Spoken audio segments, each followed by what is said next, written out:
Oh, não, tá? Ninguém. Ah, posso gravar, Derek, e colocar no YouTube? Pode sim, professor. Então tá. Manda brasa então, Derek. Então tá. Bom, primeiramente, boa tarde a todos. Eu sou o Derek, eu vou apresentar então o artigo que eu li e estudei para a disciplina de biomateriais. Então, o título do artigo se encontra aqui em cima, seriam as propriedades biológicas de biomateriais dopados com cobre para aplicações ortopédicas, uma revisão dos aspectos antibactericidas, angiogênico e osteogênico. Primeiramente, dando uma olhada nos autores, esse artigo foi realizado então por 5 autores, a Aurielle Jacobs, da Universidade de Clermont, ela está inserida no Instituto de Química da Universidade, o Guillaume Renaudin, também da Universidade de Clermont, PhD em Química Mineral, a Christiane Forestier, também da Universidade de Clermont, no Departamento de Biologia, e o professor Jean-Marie Nedelec, no Instituto de Química da Universidade da cidade de Clermont-Ferrand, e o Stephanie Descampos, que ele é na área hospitalar do Centro Hospitalar Universitário de Clermont-Ferrand.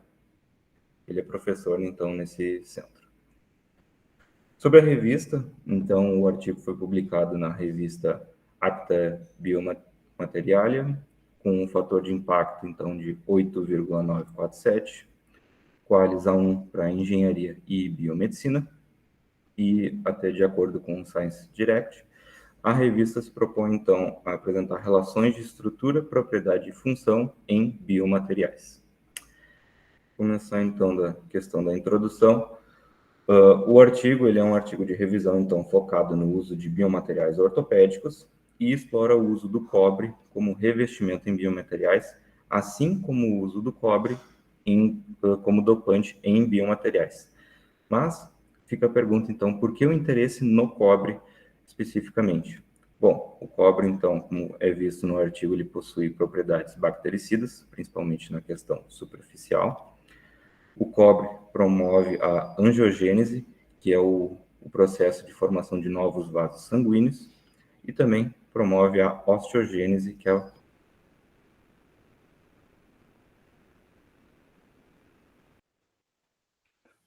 Tra- de... Oi, desculpa. travou um pouquinho, tá? Volta um pouco Claro.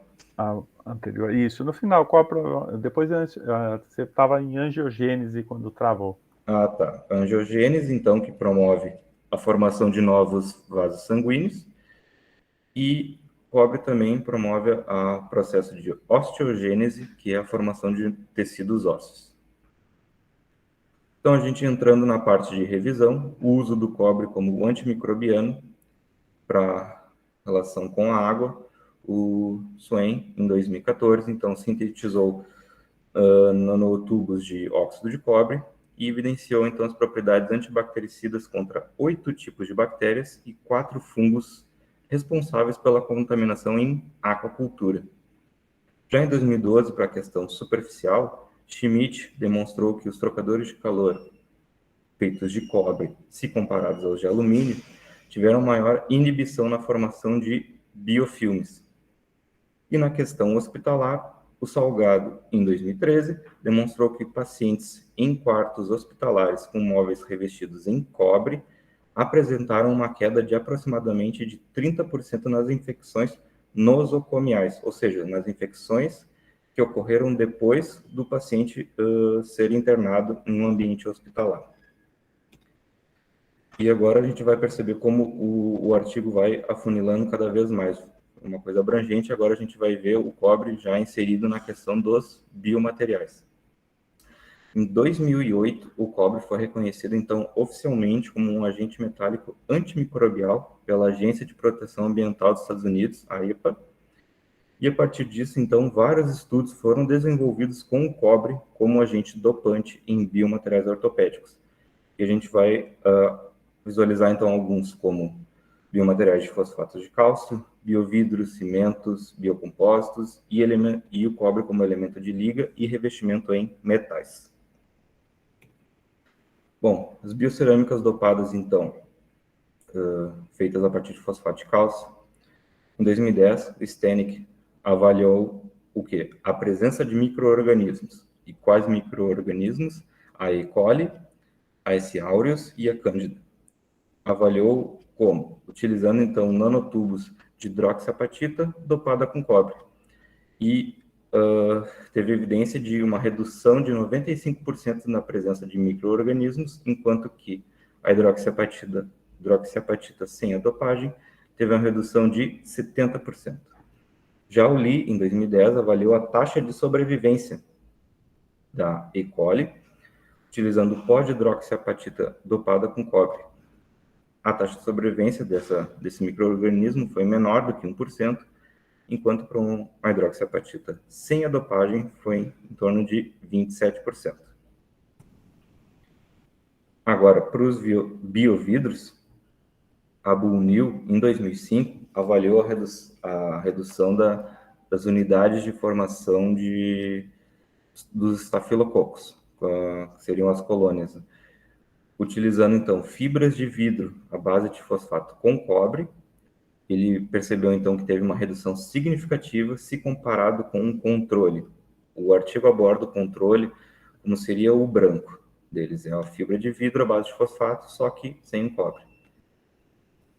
Em 2017, já, Popesco avaliou, então, a inibição e o efeito bactericida em relação à aeruginosa.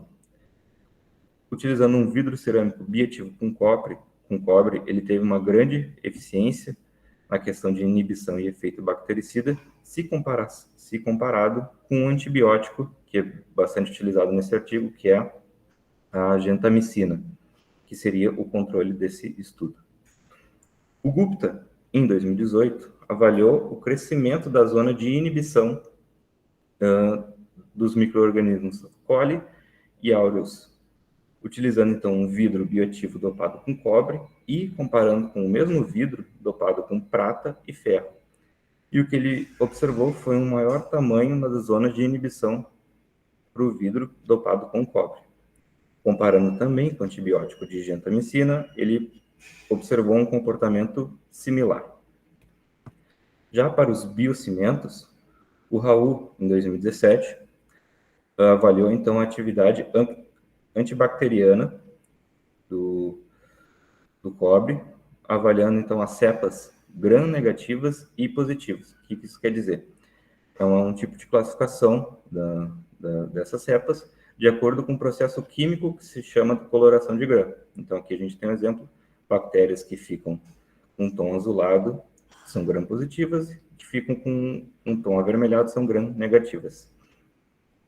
Então, um cimeto de tricálcio de fosfato dopado com cobre apresentou atividade antibactericida exclusivamente contra as cepas gram-negativas. Isso se deve ao fato de que elas têm uma parede celular mais fraca do que as grãos positivas e, por isso, provavelmente, o cobre conseguiu agir nelas e apresentou, então, atividade antibactericida. Já para os biocompósitos, Lee, em 2014, avaliou o crescimento de bactérias e a atividade bactericida da aureus, subtilis, coli e aeruginosa, utilizando um compósito solúvel em água de cobre metálico com um ácido poliacrílico. E ele observou, então, a inibição do crescimento de bactérias contra as 4 cepas, além de apresentar atividade bactericida contra 3 delas. E aqui é importante pontuar que essa foi a primeira menção, na ordem cronológica do artigo, ao uso de cobre iônico como bactericida. Agora, entrando na parte do cobre como revestimento, utilizado em ligas de titânio, o Ghosh, em 2014, avaliou o número de bactérias e taxa antibacteriana em relação a coli e a aureus. O titânio revestido, então, com hidroxiapatita dopada com cobre teve um menor número de bactérias viáveis conforme se aumentava a concentração de cobre, enquanto que titânio revestido com hidroxiapatita teve resultados similares ao controle, e isso ficou até uma parte dúbia no artigo, que a gente pode falar no final dele, na análise. O titânio revestido com a hidroxiapatita dopada com cobre teve uma taxa de antibactericida de 80% em média para essas duas cepas. E por fim, nesse mesmo estudo, foram realizados a medida dos íons de cobre dissolvidos, né? E o titânio revestido com hidroxiapatita teve uma taxa de liberação de 0,5 ppm de cobre 2+, por meio, enquanto que, para menor concentração de dopagem de cobre, teve uma taxa de liberação de 31 ppm, e para maior concentração de cobre dopado, uma taxa de liberação de 68 ppm. E esse foi, então, o único estudo a mensurar a concentração de íons de cobre. Ainda em ligas de titânio, o Burgard avaliou o número de bactérias, experimentalmente com a Aureus, utilizando placas de titânio revestidas com cobre depositado galvanicamente, onde após 6 horas ele não observou bactérias viáveis e após 24 horas ocorreu então a remoção completa de bactérias aderentes à superfície, ou seja, não teve nenhuma formação de biofilme. O Wolff, em 2015, então avaliou também o número de bactérias, só que dessa vez a coli. E utilizou então um implante revestido com hidroxiapatita dopada com cobre, onde após 2 horas teve uma diminuição das bactérias viáveis conforme se aumentava a concentração de cobre, se estendendo então até 12 horas de teste. O implante revestido então com hidroxiapatita dopada com cobre após 12 horas teve a redução então de bactérias aderentes ao revestimento. Agora o cobre como elemento de liga nas ligas metálicas. O MA, em 2015, avaliou a capacidade adesiva da Aureus em ligas de titânio com cobre como elemento de liga, né? Observando então uma maior redução na adesão da bactéria, sendo de 62% a 98% aproximadamente, sem a presença de biofilme, enquanto que a liga apenas de titânio apresentou a formação de biofilme. NAM, em 2015, também avaliou a taxa antibacteriana em relação à coli, onde utilizou um aço com controle de 0% de cobre, um aço do tipo 200 com 1,45% de cobre e um aço desenvolvido por eles com uma concentração de cobre de 2,77%. E para a coli, apenas o aço controle com 0% de cobre não apresentou nenhum tipo de taxa antibacteriana. Em 2008, o NAM também avaliou a concentração de cobre em relação à coli. O cultivo da bactéria, então, na superfície do aço inox austenítico por 1 hora, o cultivo no mesmo material em 3 horas, 5 horas e 7 horas. Sempre avaliando, então, que teve uma maior liberação do cobre para o meio, de 35,35, 0,55, 1,1 e 1,4 ppm de cobre 2+. Então, o que foi avaliado no final das contas para esse estudo? Que conforme maior o tempo de exposição do cultivo, maior a concentração do cobre liberado para o meio e maior assim o dano à célula do micro-organismo. Uma das partes do artigo, então, é relacionada à comparação dos resultados bacteriológicos, ou seja, como é que eu posso, depois de ver tantos resultados, como é que eu posso comparar eles? Os autores, então, nos pontuaram o tipo de bactéria, para efeito de comparação dos trabalhos, o tipo de teste implementado, condições experimentais como tempo de incubação, concentração inicial de cobre, que é o próximo item, ou ainda assim, que poucas vezes mensurada, que é a taxa de liberação de cobre para o meio. Assim, entendendo como eu posso comparar os testes, os autores nos explicam como é que então se dá o mecanismo envolvendo a atividade antibacteriana do cobre. Em um primeiro momento, os íons de cobre então são liberados para o meio, onde está se realizando o teste, enfim, e então causam um dano à membrana da minha bactéria. Em um segundo momento, esse dano causado na membrana mais externa promove a perda do conteúdo citoplasmático dessa bactéria. E, em paralelo, acontece a etapa 3, onde as reações do cobre dão origem a espécies reativas de oxigênio, que a gente pode ver aqui, então, alguns exemplos, onde essas espécies conseguem adentrar no conteúdo das células da bactéria, então, interagindo com o conteúdo de DNA e promovendo, por fim, a morte celular da minha bactéria. Então, agora na questão da dopagem no processo de angiogênese. Bom, conforme foi falado, angiogênese é o processo de formação e crescimento de novos vasos sanguíneos a partir de vasos pré-existentes. E o Barralet, em 2009, avaliou então a formação de microvasos. Isso até é uma questão do arcabouço ou esqueleto macroporoso adsorvido por cobre osteocondutor degradável foi o objetivo de estudo dele, e observou que com pequenas concentrações de cobre já se consegue a formação de microvasos e auxílio na cicatrização de feridas de ratos. Já no processo de osteogênese, conforme foi falado, sendo a formação de novos tecidos ósseos, e um substituto ósseo idealmente deve promover esse mecanismo, a gente tem então a ligação desses dois processos. A angiogênese traz todos os elementos necessários, como crescimento vascular, oxigênios, nutrientes, necessários para os osteoblastos formarem novos ossos. Então, Bi, em 2009, avaliou o efeito da dopagem com cobre em borosilicatos bioativos. Utilizando uma dopagem com cobre com a concentração de 4%, o processo de osteogênese aumentou apenas para a microestrutura fibrosa do osso.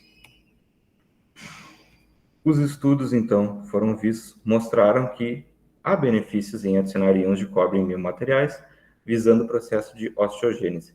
Entretanto, os autores ressaltaram que em alguns estudos não foram comprovados efeitos benéficos, quando comparados a biomateriais sem o processo de dopagem. E assim, então, foi buscado um outro motivo que levasse a crer da alta capacidade antibactericida para biomateriais com o processo de osteogênese. Portanto, eles chegaram ao aspecto de topográfico do biomaterial. Esse, então, sendo um fator talvez mais preponderante do que a própria dopagem com cobre. As conclusões, então, do artigo. As conclusões pelos autores foram separadas em dois grupos, em relação às propriedades, a propriedade antibacteriana do cobre. Então, chegaram à conclusão de que íons de cobre podem danificar os lipídios, proteínas e DNA da bactéria. As propriedades no processo de angiogênese. Os íons de cobre, então, ligam-se e interagem com os fatores preponderantes para a formação de novos vasos sanguíneos. E na questão da osteogênese, a propriedade ainda é incerta sobre o papel fundamental do cobre, já que, conforme falamos, o aspecto topográfico pode ser mais importante do que o papel do cobre nesse processo. No segundo grupo de conclusões, então, se tem em relação à dopagem com cobre, a questão antibacteriana. As propriedades, então, foram comumente abordadas nos artigos, entretanto, possuem uma variação muito grande de avaliação, o que dificulta a comparação de resultados.